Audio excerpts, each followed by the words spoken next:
नमस्कार, आप देख रहे हैं न्यूज ब्लास्ट। मैं हूं आपके साथ श्वेता मिश्रा। 3 राज्यों में विधान परिषद उपचुनावों की तारीखों का ऐलान हो चुका है। चुनाव आयोग ने उपचुनाव तारीखों की घोषणा कर दी है।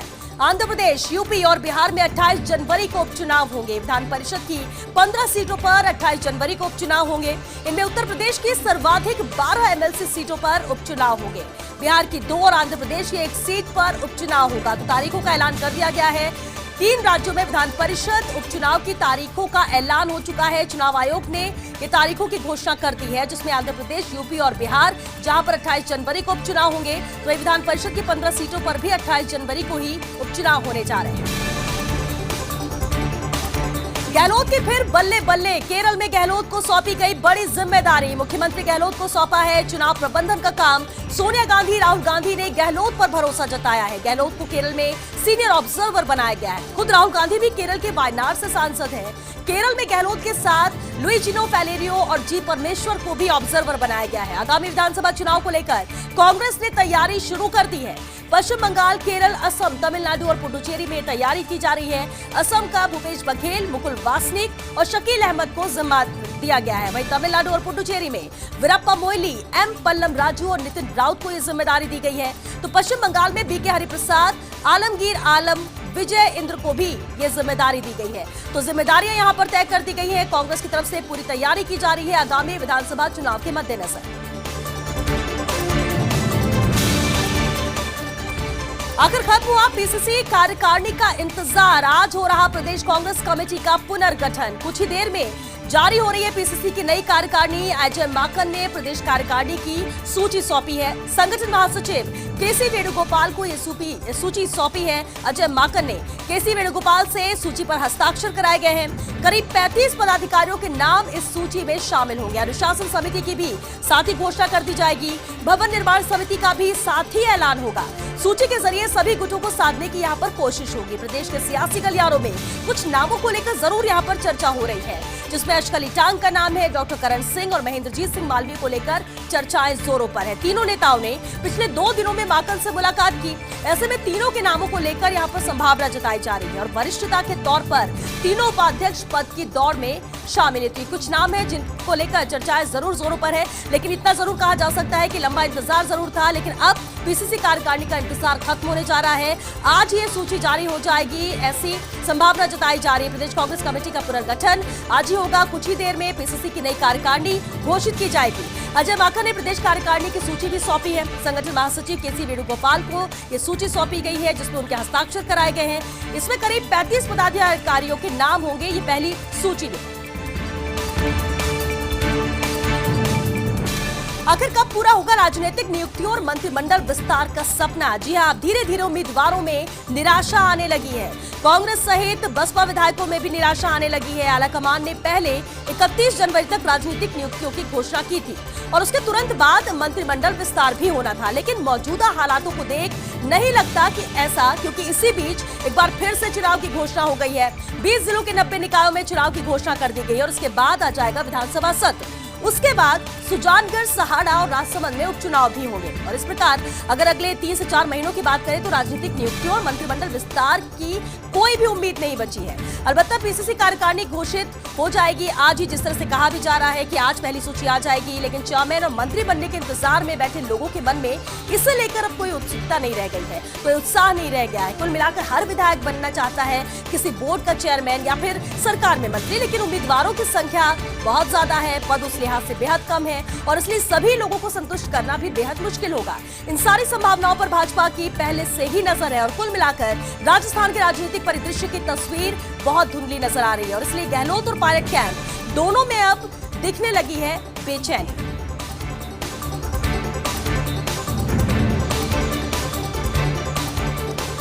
आखिर क्यों नहीं हो पा रहे समय पर फैसले, यह अहम सवाल, क्योंकि कांग्रेस आलाकमान को देश भर में अपने फैसले लागू कराने में समय लग रहा है।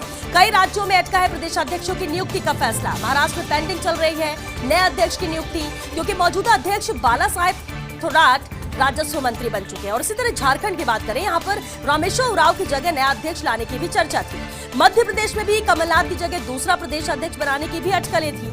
कमलनाथ नेता प्रतिपक्ष और प्रदेश अध्यक्ष दोनों की जिम्मेदारी संभाल रहे हैं। अब दिल्ली के सियासी गलियारों में पूछा जा रहा है एक ही सवाल क्या दोहरी जिम्मेदारी निभाने वाले नेताओं को कुछ आराम दिया जाएगा, यानी क्या उनसे एक जिम्मेदारी ली जा सकती है? और ये सिर्फ एक दो राज्य नहीं, कई राज्यों में इसी तरह के हालात, इसी तरह की तस्वीर सामने आ रही है। कांग्रेस आलाकमान को देश भर में अपने फैसले लागू कराने में समय लग रहा है, कई राज्यों में यह अटका हुआ है।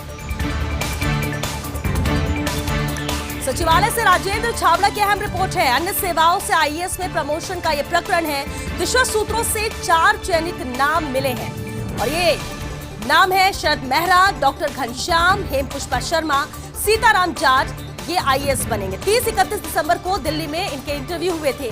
अन्य सेवाओं के 20 चयनित अधिकारियों के इंटरव्यू हुए। डॉक्टर घनश्याम है एक महिला मंत्री के पति, हेमपुष्पा शर्मा है एक रिटायर्ड आईएएस की बहन, शरद मेहरा है वित्त विभाग में डायरेक्टर बजट, वही सीताराम जाट है कृषि विभाग में संयुक्त निदेशक और एक कैबिनेट मंत्री के रिश्तेदार भी हैं। आरएस एसोसिएशन ने इस प्रक्रिया का विरोध किया था। कैट और हाईकोर्ट तक में ये पूरा प्रकरण गया था, लेकिन सरकार अपने फैसले पर पूरी तरह से अडिग है और अब चारों आईएएस के लिए नोटिफिकेशन अगले सप्ताह तक आ जाएगी। ये 4 नाम सामने आए हैं और कहीं ना कहीं कुछ रिश्तेदारी सामने नजर आ रही है। 20 चयनित अधिकारियों के भी इस दौरान इंटरव्यू हुए थे। बता दें 30 और 31 दिसंबर को दिल्ली में इंटरव्यू हुए थे, जिसमें ये 4 नाम सामने आए हैं। डॉक्टर घनश्याम जो कि एक महिला मंत्री के पति हैं, इसके अलावा हेमपुष्पा शर्मा का भी नाम है जो एक रिटायर्ड आईएएस की बहन है। शरद मेहरा का नाम है इसमें वित्त विभाग में डायरेक्टर बजट है, तो साथ ही सीताराम जाट का भी नाम है जो कृषि विभाग में संयुक्त निदेशक है।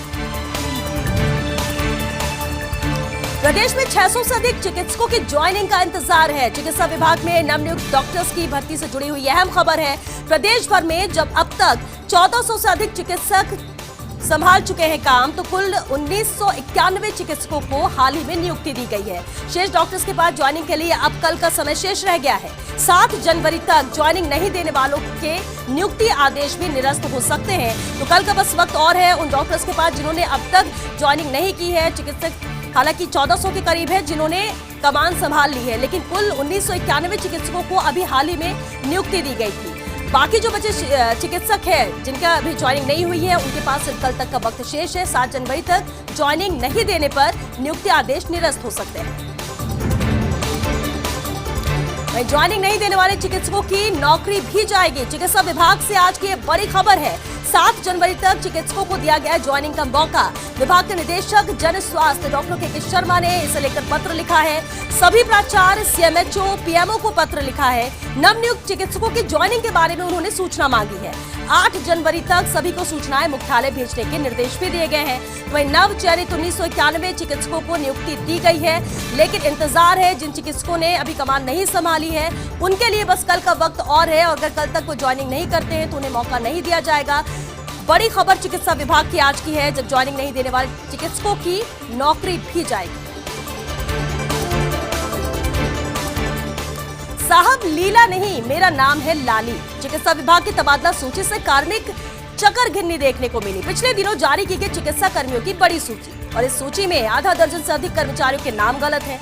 इसके साथ ही सूची में 30 से अधिक कार्मिकों के पदनाम, पोस्टिंग स्थान समेत अन्य तरह की त्रुटियां सामने आई हैं। हालांकि अब 38 कार्मिकों के शुद्धिकरण आदेश निकाले गए हैं। निदेशक अराजपत्रित मुकुल शर्मा ने निकाले शुद्धिकरण के आदेश, तो आदेश निकाले जा चुके हैं, लेकिन 1-2 नहीं, बड़ी तादाद है। इस सूची में 30 से अधिक कार्मिकों के पदनाम, पोस्टिंग स्थान समेत अन्य कई तरह की गलतियां देखने को मिली है। हालांकि इसे ठीक करने के लिए शुद्धिकरण के भी आदेश यहाँ पर निकाले जा चुके हैं 38 कार्मिकों के, और इस तरह से कई नाम सामने आए, जिनमें से एक तो लाली की जगह लीला लिखा हुआ था, और ऐसे ही करीब बहुत एक लंबी सूची है जिसमें कई नाम गलत है, कई पद गलत है, और पिछले दिनों जारी की गई थी ये चिकित्सा कर्मचारियों की सूची। कोविड वैक्सीनेशन को लेकर राजस्थान तैयार है। 4 चरण में 1.5 से 2 करोड़ लोगों के टीकाकरण का लक्ष्य रखा गया है। कोविन सॉफ्टवेयर में पहले चरण के लिए 4.5 लाख रजिस्ट्रेशन हुए हैं। जनवरी में पहले चरण की शुरुआत होगी और 5 लाख लोगों को यह टीका लगेगा। वैक्सीन के स्टोरेज से डिस्ट्रीब्यूशन के लिए पूरी कोल्ड चेन तैयार की गई है। जोधपुर, जयपुर, उदयपुर में 3 राज्य स्तरीय वैक्सीन सेंटर बनाए गए हैं, और इसके अलावा 7 संभाग स्तरीय और 34 जिला स्तरीय वैक्सीन सेंटर होंगे। पहले ड्राई रन के बाद अब 8 जनवरी को दूसरा ड्राई रन होने जा रहा है। शेष बचे सभी जिलों में तैयारियों को लेकर यहाँ ड्राई रन आयोजित होगा। पहला ड्राई रन हो चुका है और दूसरा ड्राई रन 8 तारीख को होगा। 7 संभाग स्तरीय और 34 जिला स्तरीय वैक्सीन सेंटर यहाँ पर बनाए जा रहे हैं। जोधपुर, जयपुर, उदयपुर में 3 राज्य स्तरीय वैक्सीन सेंटर यहाँ बनाए गए हैं। तो पूरी तैयारी की जा चुकी है। वैक्सीन के स्टोरेज से डिस्ट्रीब्यूशन के लिए पूरी कोल्ड चेन यहाँ पर तैयार की जा रही है। जनवरी में पहले चरण की शुरुआत होगी और 5 लाख लोगों को टीका लगेगा। बकायेदार उपभोक्ताओं के कनेक्शन पर चलेगी कैंची। जी हां, राजस्व वसूली के लिहाज से जयपुर डिस्कॉम प्रशासन सख्त नजर आ रहा है। सीनियर ऑफिसर्स की बैठक में डिस्कॉम एमडी ए.के. गुप्ता ने इसे लेकर अहम निर्देश दिए। जिन उपभोक्ताओं के 2 माह से अधिक समय से बिल जमा नहीं हुए हैं, उनके कनेक्शंस को नोटिस देकर काट दिया जाए और इसके साथ ही बड़े भवनों व उद्योगों के पीडीसी कनेक्शंस पर भी कार्रवाई हो। बकाया राशि की वसूली के लिए कुर्की की कार्रवाई के निर्देश दिए गए हैं। पर डिस्कॉम के AT&C लॉस में 1.5% की कमी लाने का भी यहाँ पर टारगेट दिया गया है और इसके लिए सभी अभियंताओं को फील्ड में विशेष फोकस के निर्देश भी दिए गए हैं। तो पूरी कोशिशें यहाँ पर जारी है। सीनियर ऑफिसर्स की बैठक में डिस्कॉम एमडी ए.के. गुप्ता ने इसे लेकर अहम निर्देश दिए हैं। राजस्व वसूली के लिहाज से जयपुर डिस्कॉम प्रशासन इस बार पूरी तरह से सख्त नजर आ रहा है। विधायक गंगा देवी ने जाहिर की है अपनी नाराजगी। शिक्षा मंत्री के निवास पर जाहिर की उन्होंने नाराजगी। अपने विधानसभा क्षेत्र के तबादले न होने पर विधायक गंगा देवी नाराज है। आज सुबह ही वो मंत्री डोटासरा के बंगले पर पहुंची थी, लेकिन डोटासरा नहीं मिल पाए गंगा देवी से। ऐसे में विधायक गंगा देवी ने स्टाफ को खरी सुनाई है। दरअसल गंगा देवी ने अपने क्षेत्र के शिक्षकों के तबादलों की सूची दी थी, लेकिन अधिकांश शिक्षकों का नाम तबादला सूची में नहीं आया। गंगा देवी ने मंत्री के स्टाफ को कहा, हम कार्यकर्ताओं को क्या मुंह दिखाएंगे। अब मुख्यमंत्री गहलोत से मिलने का समय मांगा है। विधायक गंगा देवी ने उनसे भी मुलाकात कर अपनी नाराजगी व्यक्त करेंगे, लेकिन आज जरूर डोटासरा के आवास पर वो पहुंची थी अपनी नाराजगी जाहिर करने के लिए, लेकिन डोटासरा से मुलाकात नहीं हो सकी और इस वजह से वहां जो मौजूद स्टाफ था उन्हें खरी सुनाई विधायक गंगा देवी।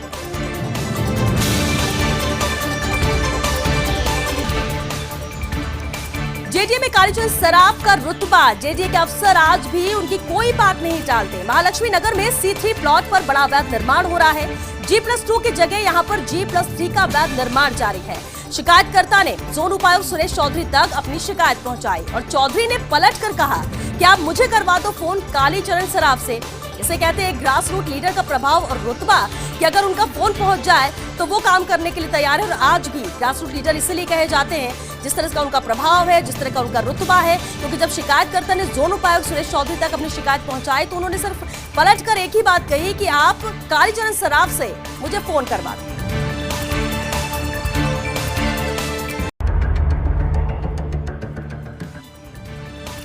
के बाद आपका स्वागत है। चलिए बढ़ते हैं आगे। लव जिहाद कानून पर रोक से सुप्रीम कोर्ट का इनकार। याचिकाकर्ता को हाईकोर्ट जाने के निर्देश दिए हैं।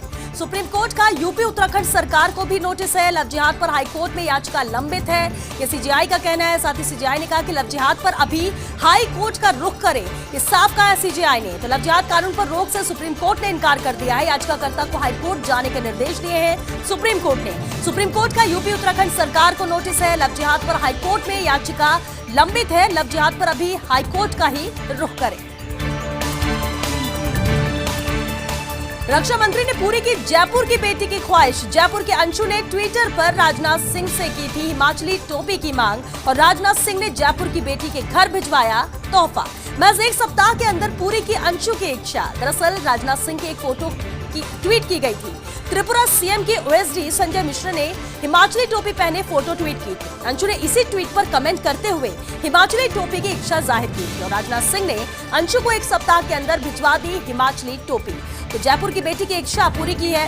रक्षा मंत्री राजनाथ सिंह ने जब ट्वीट कर उन्होंने इस टोपी की मांग की थी और इस इच्छा को पूरी किया है रक्षा मंत्री राजनाथ सिंह ने महज 1 सप्ताह। बड़े दिलवाले की बात करते हैं। दुनिया के सबसे बड़े रईस ने दान किए हैं 73.1 हजार करोड़। अमेज़न के सीईओ जेफ बेजोस बने हैं 2020 के नंबर 1 दानी। बेजोस ने ये राशि जलवायु परिवर्तन के खिलाफ लड़ाई के लिए दिया है। फोर्ब्स मैगजीन के मुताबिक बेजोस की संपत्ति 13.74 लाख करोड़ रुपए है और उन्होंने 73.1 हजार करोड़ रुपए दान किए हैं। दुनिया के सबसे बड़े रईस बन चुके हैं अमेज़न के सीईओ जेफ बेजोस, जिन्होंने सबसे बड़ी राशि दान की है। 2020 के दानी नंबर 1 बन चुके हैं बेजोस। ये राशि जलवायु परिवर्तन के खिलाफ लड़ाई के लिए उन्होंने दी है। फोर्ब्स मैगजीन के मुताबिक बेजोस की संपत्ति 13.74 लाख करोड़ रुपए है। इसरो के बड़े वैज्ञानिक का दावा है। अहमदाबाद स्पेस एप्लीकेशन सेंटर के पूर्व निदेशक तपन मिश्रा ने कहा है 2017 में उन्हें जहर दिया गया था। बेंगलुरु में प्रमोशन इंटरव्यू के समय दिए गए नाश्ते में जहर मिलाकर दिया गया था। घर पर जो आर्सेनिक देते हैं वो ऑर्गेनिक होता है। जो जहर उन्हें दिया गया था वो एक इनऑर्गेनिक आर्सेनिक था। इसके 1 ग्राम मात्रा किसी इंसान को मारने के लिए काफी होती है। तपन मिश्रा ने दावा अपनी फेसबुक पोस्ट में किया है।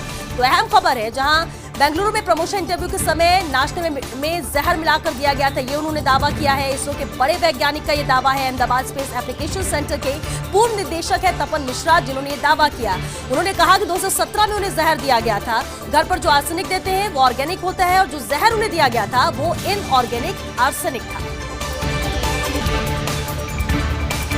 माउंट आबू में फिर लगाया तापमान ने गोता। -2 डिग्री के करीब यहां पर तापमान पहुंचा है। माउंट आबू में कड़ाके की सर्दी का सितम जारी है। सर्दी के सितम के चलते सामान्य जनजीवन प्रभावित हुआ है। सर्द हवाएं चल रही हैं। बादल छटते ही यहां पर 4 डिग्री तापमान गिरा है। गर्म कपड़े और अलाव का सहारा यहां पर लोग ले रहे हैं। बचाव के लिए, ठंड से बचाव कर रहे हैं। -2 डिग्री के करीब तापमान पहुंच चुका है माउंट आबू का। माउंट आबू में कड़ाके की सर्दी का सितम जारी है। सर्दी के सितम के चलते ही सामान्य जनजीवन प्रभावित हो रहा है और लोग खुद इंतजाम कर रहे हैं कि किसी तरह से इस ठंड से वो बचाव कर सके। गृह मंत्री अमित शाह का मिशन साउथ धार्मिक आयोजन के साथ दक्षिण फतह की तैयारी में जुटी है भाजपा। तमिलनाडु में पोंगल मनाएंगे गृह मंत्री अमित शाह। 14 जनवरी को मनाया जाता है तमिल समुदाय का यह विशेष त्योहार पोंगल। गिरिचो रामास्वामी की तुगलक पत्रिका की वर्षगांठ समारोह में अमित शाह भाग लेंगे। पोंगल और जल्लीकट्टू के इस विशेष त्योहार में पहुंच सकते हैं राष्ट्रीय नेता। कई राष्ट्रीय नेता यहां पर मौजूदगी दर्ज करा सकते हैं। भाजपा के राष्ट्रीय अध्यक्ष जेपी नड्डा भी इसमें भाग ले सकते हैं। 15 जनवरी को जल्लीकट्टू कार्यक्रम में नड्डा भाग ले सकते हैं। तो ये कार्यक्रम लगभग तय माना जा रहा है। तुगलक पत्रिका के वर्षगांठ समारोह में अमित शाह भाग लेंगे। पोंगल और जल्लीकट्टू के इस विशेष त्योहार में और भी कई राष्ट्रीय नेता पहुंचेंगे, जिसमें भाजपा के राष्ट्रीय अध्यक्ष जेपी नड्डा भी यहां जा सकते हैं। पश्चिम बंगाल विधानसभा चुनाव का काउंटडाउन शुरू हो चुका है और अब बंगाल चुनाव में एक नई एंट्री की सुगबुगाहट भी है। शिवसेना उतार सकती है बंगाल विधानसभा चुनाव में अपने उम्मीदवार। बंगाल में भाजपा का खेल शिवसेना बिगाड़ सकती है। करीब 100 सीटों पर उम्मीदवारों को उतारने की यहां पर तैयारी है। उधर ओवैसी की एआईएमआईएम की एंट्री से टीएमसी की मुश्किलें बढ़ी हुई है और इसी तरह शिवसेना की संभावित एंट्री से और भी रोचक यहां का मुकाबला हो सकता है। अलबत्ता शिवसेना की एंट्री से हिंदू वोट बैंक के बंटने की भी यहां पर आशंका जताई जा रही है। तो माना जा रहा है कि शिवसेना यहां पर एंट्री ले सकती है, पश्चिम बंगाल में चुनाव में अपने उम्मीदवार उतार सकती है और करीब 100 सीटों पर वो अपने उम्मीदवार उतारेगी और जिसका सीधे तौर पर नुकसान कहीं ना कहीं बीजेपी को होगा। अधीर रंजन के कंधों पर दोहरी जिम्मेदारी आखिर कब तक? लोकसभा में कांग्रेस पार्टी नेता और बंगाल प्रदेश अध्यक्ष का जिम्मा है। आगामी दिनों में बंगाल चुनाव और बजट सत्र भी होना है। ऐसे में पार्टी अधीर रंजन को किस पर फोकस करने की अभी तक तय नहीं किया गया कि आखिर किस पर फोकस करने की यहाँ पर सलाह दी जाएगी। बंगाल की राजनीति संभालेंगे या फिर दिल्ली में संसदीय राजनीति करेंगे अधीर रंजन? ये थोड़ा सा कंफ्यूज है क्योंकि दोनों ही जिम्मेदारियों पर फोकस करना आसान नहीं होगा। वैसे भी दिल्ली में एक फुल टाइम संसदीय नेता की डिमांड ही है और पार्टी आलाकमान को जल्द से जल्द अपना स्टैंड यहाँ पर क्लियर करना होगा। तो ये कंफ्यूजन की स्थिति जरूर यहाँ पर बनी हुई है। बंगाल की राजनीति संभालना ज्यादा जरूरी है या फिर दिल्ली में संसदीय राजनीति करेंगे अधीर रंजन? अधीर रंजन भी कंफ्यूज और अभी ये देखा जा रहा है कि आखिर किस पर फोकस करने की यहाँ पर हिदायत दी जाएगी या तय किया जाएगा कि किस पर अधीर रंजन खासतौर पर फोकस करें। छत्तीसगढ़ सीएम भूपेश बघेल ने केंद्र सरकार पर हमला बोला है। धान की खरीद को लेकर केंद्र सरकार पर हमला बोला है और कहा कि हमने केंद्र सरकार से 60 लाख मीट्रिक टन धान खरीदने की मांग की थी, लेकिन केंद्र ने केवल 24 लाख मीट्रिक टन धान ही छत्तीसगढ़ सरकार से लिया है। केंद्र पर राजीव गांधी न्याय योजना को बाधा पहुंचाने का भी आरोप उन्होंने लगाया और साथ ही कहा कि केंद्र चाहे कितने भी बाधाएं डाले, लेकिन राज्य में राजीव गांधी न्याय योजना बंद नहीं होगी। हम इसे लगातार चलाते रहेंगे बाधाओं के बावजूद भी। हालांकि सवाल जरूर ये उठाया और कहा उन्होंने कि केंद्र सरकार से हमने मांग की थी 60 लाख मीट्रिक टन धान खरीदने की, लेकिन केंद्र ने केवल 24 लाख मीट्रिक टन धान ही छत्तीसगढ़ में खरीदा है। बिहार कांग्रेस नेता और पूर्व विधायक भरत सिंह का दावा है। उन्होंने कहा कि कांग्रेस के आधे से अधिक विधायक पार्टी छोड़ सकते हैं। पार्टी में जल्द ही बड़ी टूट होगी और 11 विधायक पार्टी छोड़ देंगे। 19 विधायकों में से 11 विधायक ऐसे हैं जो कांग्रेस पार्टी से नहीं है मगर चुनाव जीत गए हैं। ये लोग पैसा देकर टिकट खरीदे और अब विधायक बन गए हैं। संख्या बल से अपने आप को मजबूत करने के लिए एनडीए प्रयासरत है। हालांकि कांग्रेस हाईकमान ने भरत सिंह के बयान को खारिज कर दिया है, किनारा किया है। कांग्रेस आलाकमान ने कि उनका इस बयान से कोई लेना देना नहीं है, लेकिन भरत सिंह ने यह दावा किया है, बड़ा बयान दिया है कि कांग्रेस के आधे से अधिक विधायक पार्टी छोड़ सकते हैं। पार्टी में जल्द ही बड़ी टूट होगी और 11 विधायक पार्टी छोड़ देंगे। प्रणब दा की आत्मकथा द प्रेसिडेंशियल ईयर्स में चौंकाने वाला दावा किया गया है। नेहरू ने ठुकरा दिया था नेपाल को भारत में मिलाने का ऑफर। नेपाल के राजा त्रिभुवन वीर विक्रम शाह ने नेहरू को सुझाव दिया था। नेपाल को भारत का एक प्रांत बना देने का सुझाव दिया गया था, लेकिन तत्कालीन प्रधानमंत्री नेहरू ने अस्वीकार कर दिया था ये सुझाव। आगे उसमें लिखा है कि अगर नेहरू की जगह इंदिरा होती तो शायद नतीजा कुछ और होता। भारत ऑस्ट्रेलिया टेस्ट सीरीज के बीच high alert. Boxing Day test देखने आया दर्शक कोरोना पॉजिटिव निकला है। मेलबर्न स्टेडियम के जोन 5 के द ग्रेट सदर्न स्टैंड में ये दर्शक बैठा हुआ था। दोनों टीमों को बाकी के 2 टेस्ट मुकाबले सिडनी और ब्रिस्बेन में खेलना है। हालांकि दोनों टीमों के खिलाड़ियों की रिपोर्ट फिलहाल नेगेटिव है। तो बॉक्सिंग डे टेस्ट देखने आया था दर्शक जो कि कोरोना पॉजिटिव है।